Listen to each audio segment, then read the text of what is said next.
नमस्कार, आपने देखना शुरू कर दिया है द एंगल और मैं हूं आपके साथ छवि अवस्थी। दोस्तों, कांग्रेस ने किसानों के लिए 2 सम्मेलन किए, दोनों बड़े सम्मेलन थे और इन दोनों सम्मेलनों से कहा जा रहा है कि कांग्रेस ने अपने 4 सीटों पर होने वाले उपचुनाव के लिए प्रचार की शुरुआत कर दी है। लेकिन इन दोनों ही सम्मेलनों में 2 बातें बहुत ज्यादा चर्चा में रही। पहली तो ये कि किस तरह सचिन पायलट और अशोक गहलोत ने एक हेलीकॉप्टर में एक साथ जाकर दोनों सम्मेलनों में संबोधन दिया।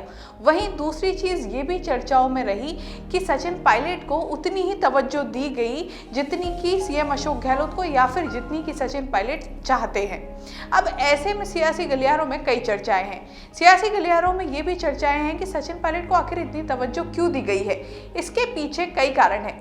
इसके मुख्य 3 पॉइंट्स में हम आपको समझाते हैं कि सचिन पायलट को जो इतनी तवज्जो दी गई है, जो एक फ्रेम में अशोक गहलोत और सचिन पायलट आए हैं, इसके सियासी मायने क्या हैं। राजस्थान में चूरू की सुजानगढ़, उदयपुर की वल्लभनगर, भीलवाड़ा के सहाड़ा और राजसमंद विधानसभा सीट पर चुनाव होने हैं।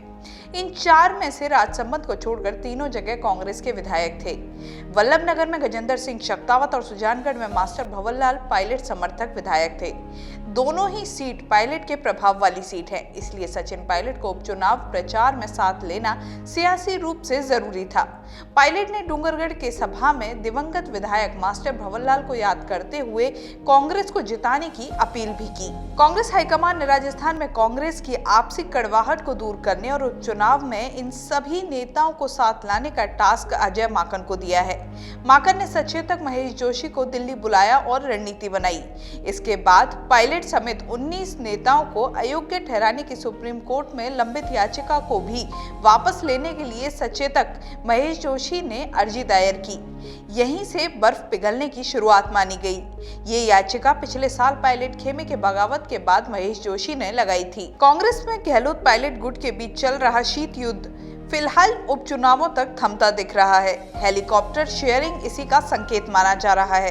पायलट और गहलोत खेमों की खींचतान को लेकर भाजपा कांग्रेस को निशाने पर लेती रही है। अब भाजपा में भी पूर्व सीएम वसुंधरा राजे और प्रदेश अध्यक्ष सतीश पूनिया के खेमों के बीच खींचतान चल रही है। कांग्रेस अब उपचुनाव से पहले एकजुटता दिखाने की कोशिश करके भाजपा की फूट को मुद्दा बनाने का प्रयास करेगी। ऐसे में ये बात तो तय है कि जिस तरह सचिन पायलट और अशोक गहलोत के बीच की कड़वाहट दूर हो रही है, वही भाजपा में सतीश पूनिया गुट और वसुंधरा राजे गुट के बीच खाई बड़ी होती जा रही है और वसुंधरा राजे, सतीश पूनिया, गुलाबचंद कटारिया और राजेंद्र राठौड़ के बीच जिस तरह के मतभेद सामने आ रहे हैं और भाजपा में जिस तरह से गुटबाजी तेज हुई है, उस सब का फायदा कहीं ना कहीं कांग्रेस को उपचुनाव में मिल सकता है।